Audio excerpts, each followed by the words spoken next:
Assalamualaikum warahmatullahi wabarakatuh Pak Haji. Waalaikumsalam warahmatullahi wabarakatuh. Kabar Pak Haji sehat? Alhamdulillah sehat. Ya. Sedang nggak sibuk nih Pak Haji? Alhamdulillah sekarang senggang waktu. Ya silakan. Iya, Ya. Saya butuh waktu Pak Haji sebentar ini buat wawancara nih Pak Haji. Ada tugas dari CDP tentang pengambilan keputusan berbasis kebijakan Ya. sebagai pemimpin Iya. gitu. Jadi ada beberapa pertanyaan nanti saya sampaikan gitu. Nggak apa-apa Pak Haji ya? Iya. Mohon izin ya Pak Haji.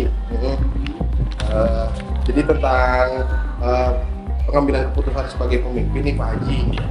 Langsung aja lah kali Pak Haji ya. Ya nggak apa-apa. Iya langsung aja. Ya yang pertama ini di sini ada pertanyaan nih Pak Haji. Selama ini bagaimana Pak Haji dapat mengidentifikasi kasus-kasus merupakan dilema etika dan rujukan moral gitu Pak Haji. Ya. Jadi dilema etika tuh. Pak Haji. Terima kasih Iya. atas pertanyaannya. Sebelumnya kita samakan dulu persepsi Iya. kaitannya dengan dilema etika dan rujukan moral. Dilema etika itu sesuatu kejadian benar dan benar gitu kan. Betul. Benar lawan benar. Sedangkan dilema etika itu benar dengan yang salah.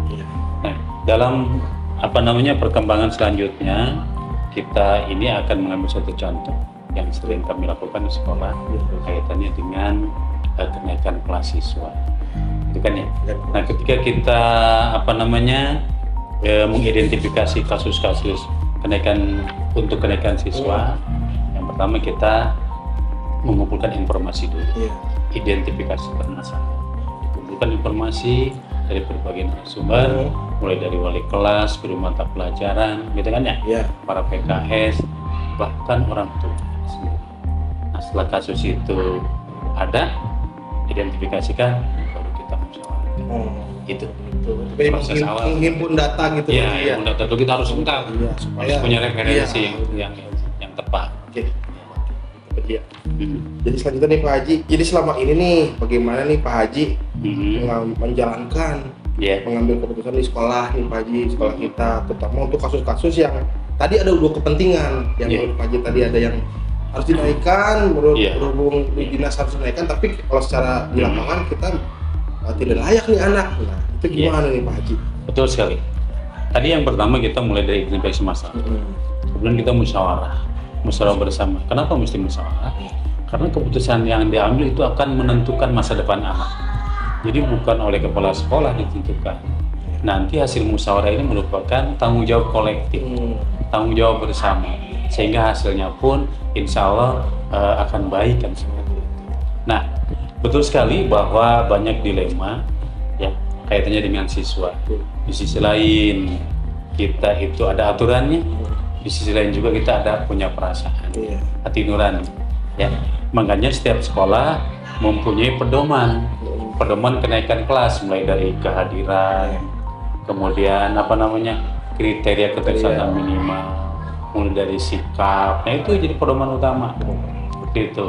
Ya, jika anak tersebut tidak memenuhi nilai-nilai tersebut, maka kita musyawarahkan. Di sisi lain kita juga akan melihat perkembangan anak ke depan.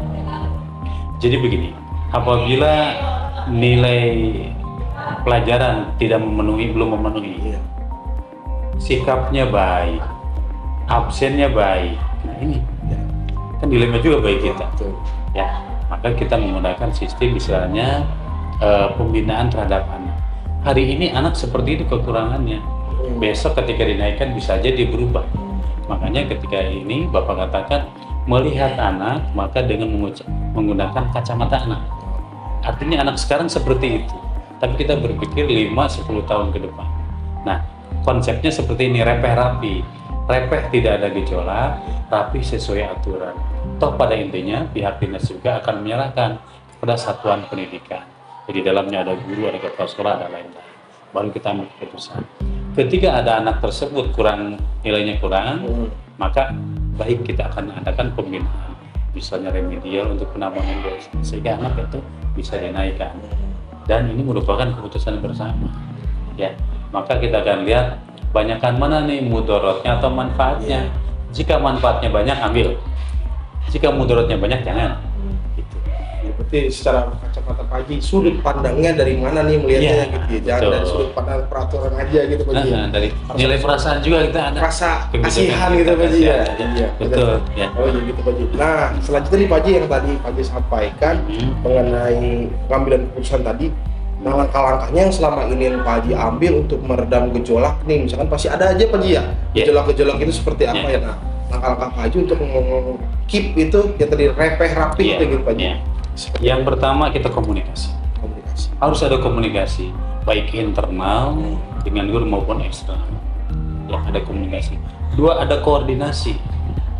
Ya, koordinasi, ada komunikasi, ada koordinasi. Ya, komunikasi dengan internal, komunikasi dengan pihak eksternal, dengan masyarakat, stakeholder dan lain-lain. Itu kan ya komunikasinya. Ada koordinasi, ketika ada masalah kita koordinasi nih. Kepentingan siapa saja nih yang menyangkut hal ini, stakeholder mana nih yang menyangkut masalah ini. Nah, baru kita musyawarahkan, ambil keputusan. Ya, kita kan ada komunikasi, ada koordinasi, ambil keputusan.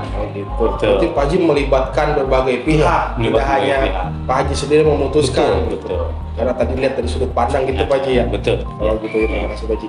Selanjutnya ini Pak Haji ada lagi nih. Hal-hal apa yang dianggap selama ini Pak Haji efektif nih untuk mengambil keputusan dan untuk kasus dilema etika gitu ya, paling efektif. Yang paling efektif kita adalah musyawarah. Itu paling. Apapun permasalahannya, jika dimusyawarahkan, insya Allah akan ada solusi. Ada keputusan. Tentunya keputusan ini bukan keputusan sepihak, keputusan bersama. Intinya paling efektif adalah musyawarah.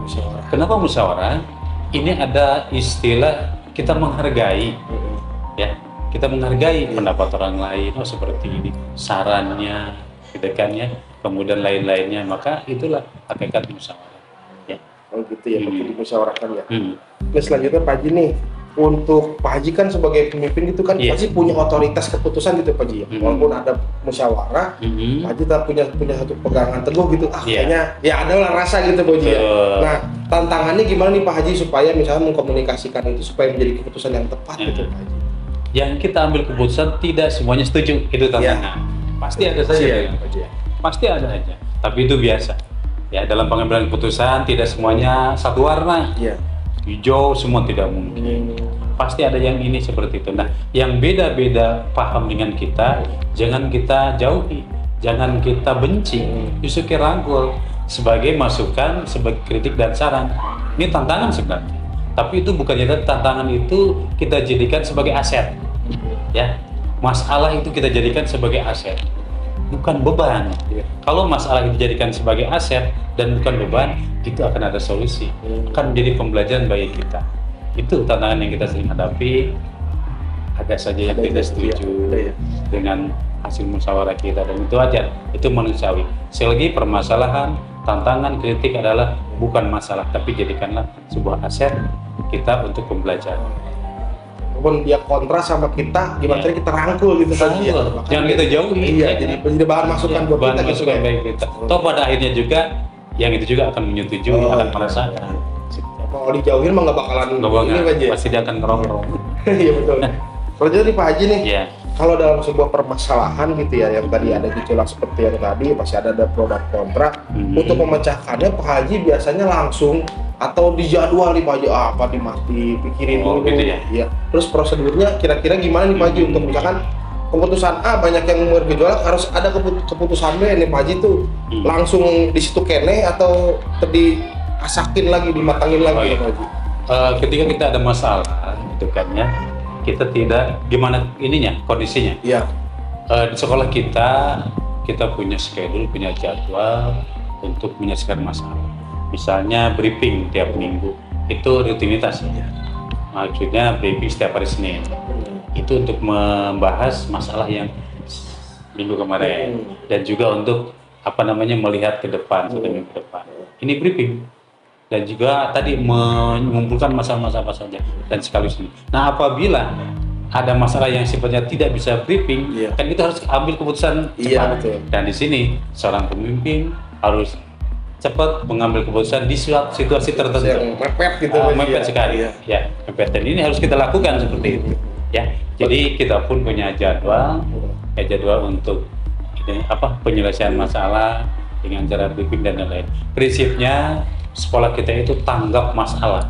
Jika ada masalah langsung kita tanggap. Jangan sampai orang lain lebih tahu, lebih dulu tahu, nah kita belum. Nah, ini berarti kurang tanggap. Nah, ketika ada gejolak kita tanggap. Sehingga yang lain kita udah selesaikan. Itu terjadwal gitu. Terjadwal. Berarti sekolah kita. Ada jadwal, ada di satu sisi juga ada harus briefing setiap hari Senin. Kemudian sebagai bentuk evaluasi gitu kan ya. Dan juga kita harus tanggap masalah. Insya Allah dengan sikap demikian kita meminimalkan masalah yang kita hadapi. Luar biasa Pak Haji. Terakhir ada lagi nih Pak Haji nih ya. Tadi kan ada untuk pemecahan masalah atau mengambil keputusan itu kan ada beberapa faktor ya Pak Haji ya.